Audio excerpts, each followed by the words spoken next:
Hello, dear friends in Dhamma. I am Bhante Sankitcha. Currently, I am living in Sri Lanka. As you all know, we all are facing a very challenging and a critical time. As the coronavirus hit us, everything has been stopped. People have been living in their homes and they have ended their social activities without being able to go out and hang around with their friends and others. And at the same time, people are struggling to take care of themselves and their dear ones and loved ones. So at this critical time, as Dhamma practitioners, as people who are trying to see some spiritual values in our life, we can look at this situation in a very meaningful way. First of all, as we all feel, this experience is just like the nature is trying to teach us a very important lesson. As human beings, we have been in a very hectic race in this world. In that way,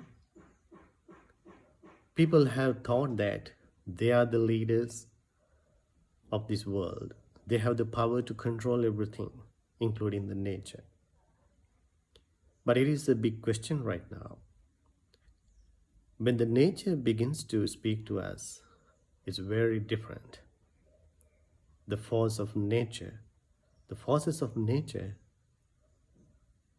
are so powerful. So we are experiencing that in front of our eyes at this moment. That's why I mentioned the nature is trying to teach us something very important. So we have to be very sensitive to this message at this very critical time. First of all, many people are worried about the death and dying.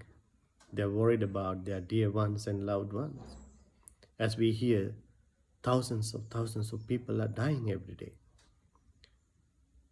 from this corona pandemic. So according to the teachings, this death and dying brings us a very meaningful message to our life. It has to be a constant contemplation according to the Dhamma.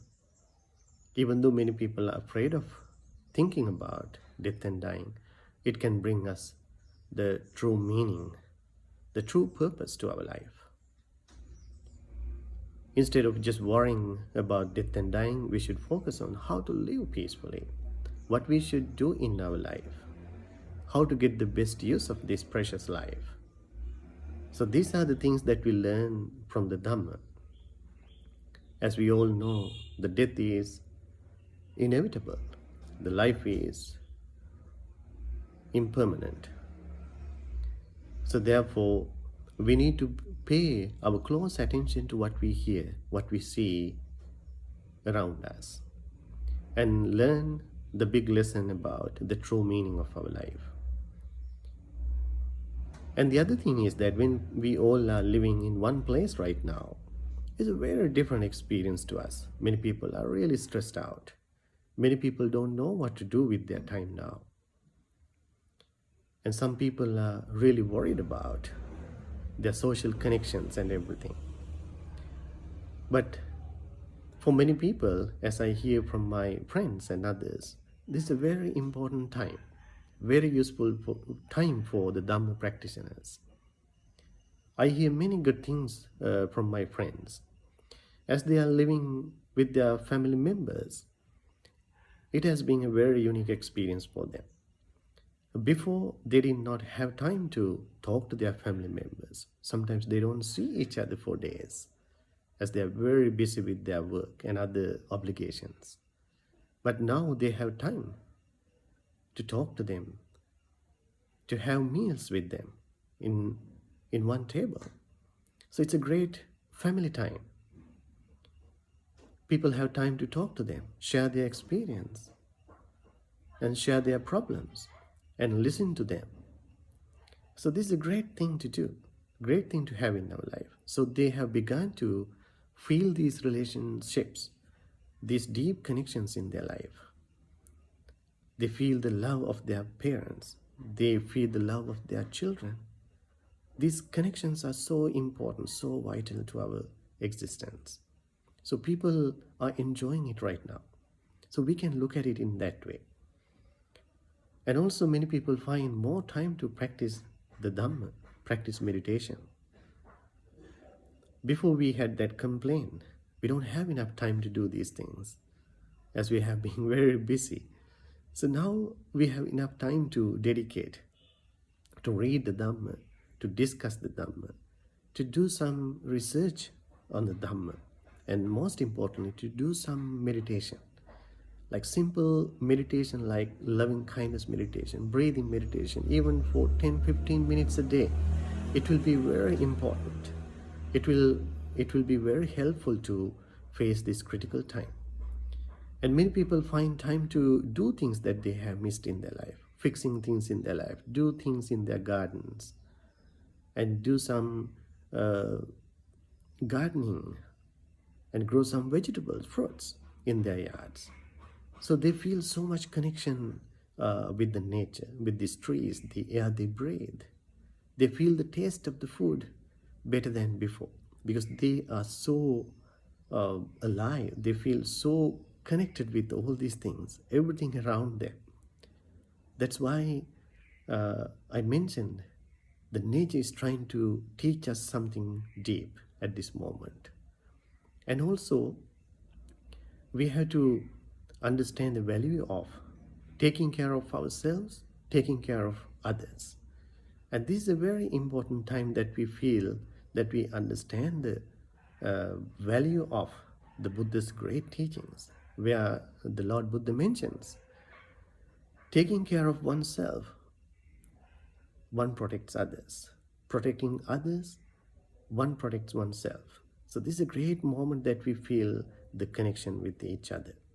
We have to support and help ourselves to overcome the fear of this pandemic and how to not to get exposed to it, how to listen to the guidelines, and also how to lead our friends, family members, and others in the right direction. So that way, we all can be protected at the same time.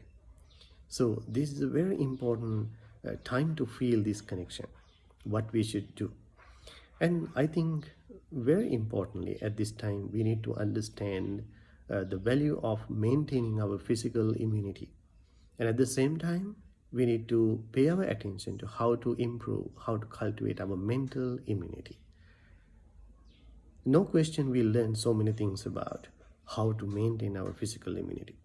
Doing proper exercise, eating healthy food, taking vitamin C's, and so many guidelines. And especially we need to pay our attention to how to improve our mental immunity, because many people are stressed out. Many people get frustrated about this experience. And many people get so angry sometimes, as this is a very new experience for them. So they don't know how to handle things. So for that, we need to pay our attention to how to cultivate our mental immunity. So that can be very simple if we can do some wise reflections of our emotions at this time. We need to pay our mindful attention to understand what's going on in my mind. So that's why I mentioned to spend some time on meditation, do some Dhamma studies, and do some simple activities of loving kindness and compassion to yourself, to your family members, your pets at home, and to the nature, to these beautiful trees around you, maintaining this spiritual connection with them. So this way we can really boost our mental immunity to face this critical time. So these are some important tips for you to face this critical time. And I wish you all the best, and may you have courage, mindfulness, and determination to face this critical time and stay safe and protected. May you be well, happy, and peaceful.